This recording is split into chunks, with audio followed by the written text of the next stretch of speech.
Coucou tout le monde, aujourd'hui je viens vous faire une revue assez courte sur une palette de blush, de fard à joues, vraiment du Dune chaud de blush, voilà, que j'ai reçu il y a très longtemps de la part d'une abonnée avec qui j'avais fait un échange et j'avais reçu cette palette, donc une marque qui, voilà, BH Cosmétiques.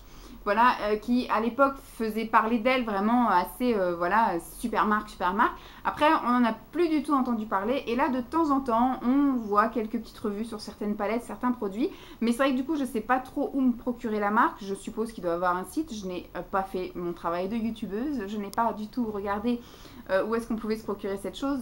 Avant de diffuser la vidéo, j'irai regarder si j'ai un lien à vous mettre ou quoi aux caisses. Mais c'est vrai que j'ai été assez contente de la recevoir. Et par contre, le postier qui a dû faire un football avec mon carton ou je ne sais pas, m'a cassé un phare. Donc en fait, ça se compose comme ceci, cette palette. Alors, elle n'a pas forcément de nom. Elle s'appelle Item BH-DB6. Voilà, de chez BH Cosmétiques. C'est une palette avec 6 fards divisés en deux. Donc voilà, enfin, 3 fards divisés en deux. Donc du coup, vous avez 6 couleurs normalement, sauf que du coup moi celle-ci j'ai jamais pu tester.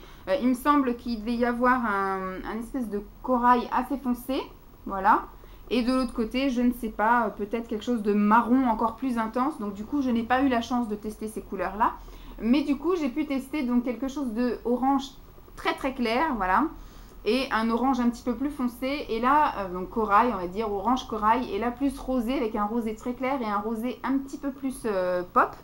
Je vous dirais que j'ai été très contente de recevoir cette palette, j'ai été très contente de le swatcher, etc. Je l'ai gardé très longtemps dans mon placard avant de l'utiliser. Je ne sais pas pourquoi, je devais attendre le bon moment, la bonne période, ou je ne sais pas. Il y avait toujours des choses plus excitantes sans doute à tester avant. J'ai été un petit peu déçue. Je pense que l'attente a fait que j'ai un peu trop espéré sur cette marque. Et je trouve que cette palette n'est vraiment pas beaucoup pigmentée, aussi bien en couleur claire qu'en couleur foncée.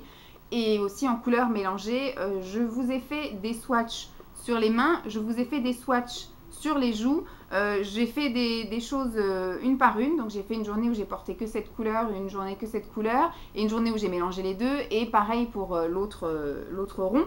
Je trouve que sur les photos, c'est assez réaliste, puisqu'on ne voit pas grand chose sur les photos, et dans la vraie vie, on ne voyait pas grand chose non plus. Ça a un petit côté un peu irisé, parce que c'est vrai que c'est ni mat ni pailleté, mais ça a un côté un peu, voilà, un petit peu irisé, enlumineur, légèrement teinté, voilà. Mais en blush pur, j'ai quand même été assez déçue. Je ne pense pas que je vais garder cette palette. C'était un cadeau très gentil, ça m'a permis de tester, de voir un peu la marque. Malheureusement, le postier avait déjà fait un truc pas sympa. Et voilà, alors pourtant j'ai une peau très claire, et j'ai trouvé qu'on voyait pas vraiment la pigmentation. En tout cas, moi c'est ce que je trouve. Des fois quand je mets des photos, vous êtes plusieurs des fois à me dire, quand je dis il n'y a pas de pigmentation, à me dire si on le voit quand même. Donc effectivement, peut-être pour une légère teinte sur les joues. Mais comme je vous dis, moi quand je me maquille, j'aime que ça se voit, sinon je me maquille pas. Vous voyez, même mon trait noir, je le fais quand même assez foncé pour qu'il se voit, alors que j'aurais pu dire je veux rien. Mais voilà, quand je mets du blush, j'ai envie qu'on voit que j'ai du blush. Voilà, j'ai envie qu'il y ait un petit quelque chose. Donc je me suis pas amusée avec cette palette. J'ai vraiment tout essayé, puisque j'ai fait des mélanges. Voilà, j'ai fait une tout seul, j'ai mélangé, etc. Donc j'ai quand même tenu, je pense, une bonne semaine avec cette palette. Et voilà, j'ai pas eu envie de persévérer, de durer. J'ai pas voulu après la réutiliser plus tard, etc. En fait, je l'ai utilisée au mois de juillet, et depuis elle attend sur le côté que je fasse une revue dessus, et je l'ai jamais réutilisée. Donc je pense pas que je vais la garder. Je sais pas si je la mettrai dans un vide-placard non plus. Je sais pas si Emma serait intéressée pour tester aussi. Donc voilà, hein. Pour l'instant, je vais la mettre de côté. Je vais réfléchir à savoir ce que j'en fais. Je remercie encore, il me semble que c'était Amélie qui me l'avait envoyé. Je remercie encore la personne qui me l'a envoyé. Et ça fait au moins, c'est au tout début de ma chaîne, donc ça doit faire au moins 3 ans que je l'ai, et qui attendait sagement dans mon placard. Donc je vous laisse avec le défilé de photos, hein, comme d'habitude en musique, avec les swatchs sur les mains et les swatchs sur le visage.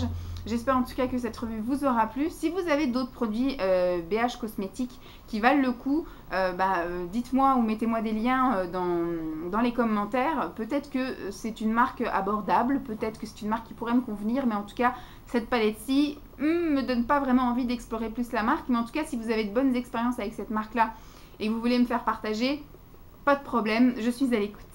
Je vous fais donc de gros bisous et puis je vous dis à très vite. Bye!